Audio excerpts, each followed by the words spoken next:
What I like about these guys, they're low-key, very low-key. They stay underneath the radar.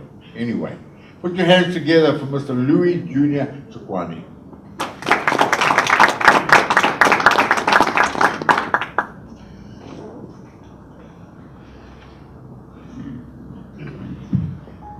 Greetings in the wonderful name of my Lord and Savior Jesus Christ. I'd just like to take a moment to thank everybody for coming here today. First and foremost, can you please give yourselves a round of applause by making it here safely? And smile. Nothing beats a smile. You know, one thing that I am very passionate about is people that I deal with on a day-to-day basis. And if I can just make someone smile, that makes me feel like I'm worth something. I wrote a letter to this individual who was opening this project in KhayafM. And, you know, I said, but this is impossible. This guy, first and foremost, he's a billionaire. And I spoke to my father and he said, but why not? He's somebody. He might not be in this country, he might not be in this continent, but he's somebody and he's doing something in our own land. Write to him. Tell him what you want to do. So I put together my energy and I put down a piece of paper and I wrote a letter that was very, very much a letter that was like from the pit of my soul. And I cried it out and I poured it out and I wrote and I wrote and I wrote. And after I wrote, I said, Dad, here's the letter. Do you know someone who we can, you know, contact? And he said, okay, Google something. And I Googled something. After Googling it, I found a foundation, right? And after writing the foundation, my father said, okay, I'll speak to the lady that you just found. And he spoke to her, and that lady spoke to somebody else, and that guy spoke to somebody else. All of a sudden, they're speaking to the person in the head office of that individual in London, and that person reads the letter, and then all of a sudden, that person writes back to us and says, hey, I really like your letter. I'm keen to give you 2 million rand worth of gym equipment, and I'll give you 500,000 rand to renovate the venue of your choice just to build this project. And the guy's name is Richard Branson. So, out of the blue, Richard Branson, who is the founder of a multi-billion-dollar company, is writing to me, little guy, 15-year-old Louis, sitting in East Rand, Johannesburg. And I'm like, whoa, this is massive. And after that, I mean, we get a whole team of people from Virgin coming to our house and saying, okay, we got to start this project. A year from now, on this date, this date, this date, this date, this is going to happen. We were like, wow, this is amazing. And they're like, the reason why we chose you is because Richard Branson, when he started, he was 16 years old, and nobody believed in him. And I went to this project to many other entrepreneurs and businessmen in South Africa, but nobody cared.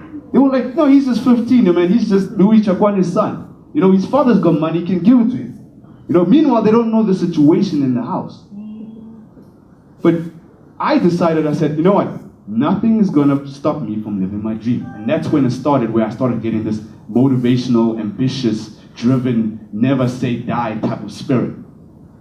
And ever since then, it's worked for me and it's worked wonders. So a year, skip to that, we launched the gym with Richard Branson, and it's successful, and we get all the support from different people. I mean, even Aziz Kara, who was owning a soccer team, and he owns a very big multinational company. He sponsored the event. A lot of other guys sponsored many things, and then all of a sudden, I'm in the media.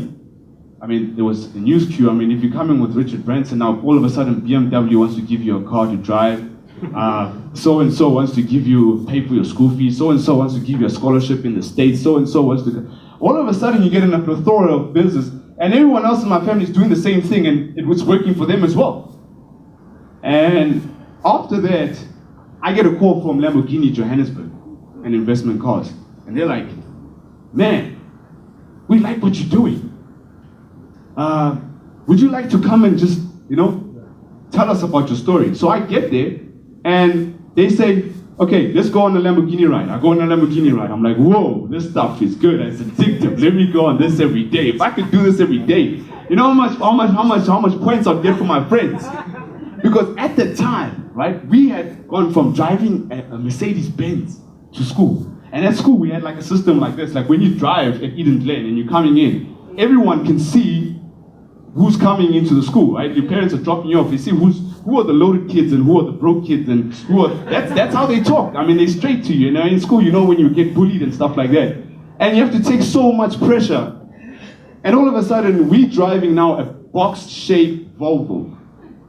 Remember the white Volvo? We're driving a box-shaped Volvo. It was like a 1996 car.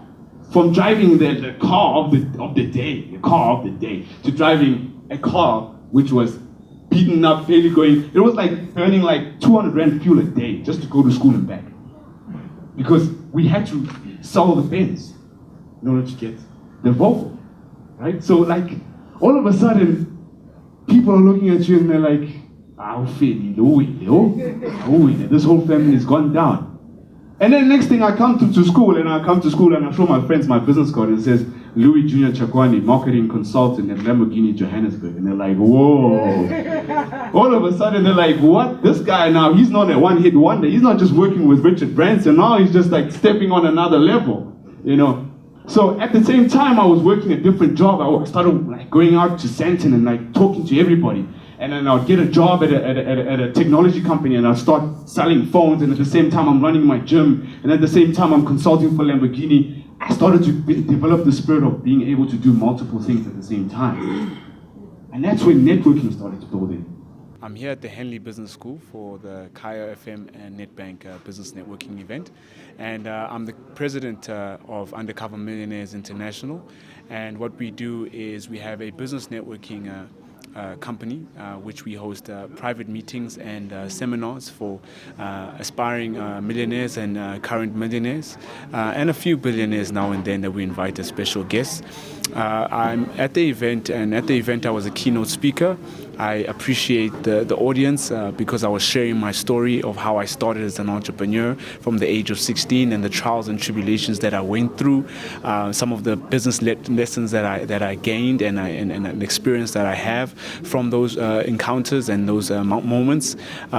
I also managed to, as a result of those years, build certain relationships with mentors and with key individuals in business, in the corporate environment, that allowed for many doors to open for me to be a business owner by the age of 16 and to work for very big companies and, you know, to manage to be mentored by very successful entrepreneurs and in such a way whereby it assisted me to have a successful business.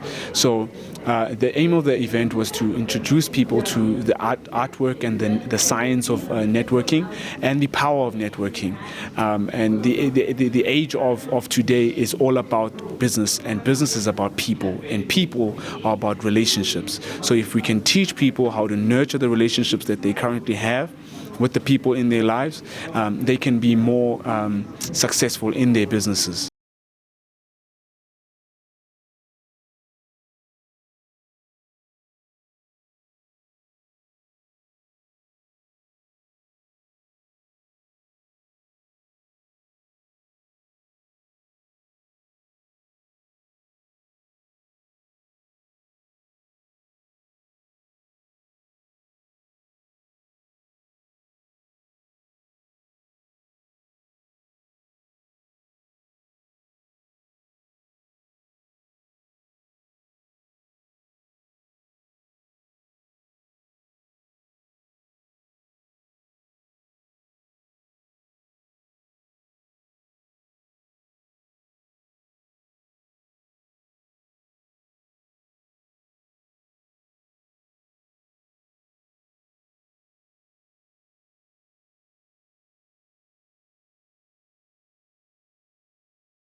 Bills foreign, Swiss francs. Before I die, I need my money in a Swiss bank. I can see right through these haters, fish tanks. Plus they frowning at my watch like my wrist stinks. Bills foreign, Swiss francs. Before I die, I stack my money in a Swiss bank. I can see right through these haters, fish tanks. Plus they frowning at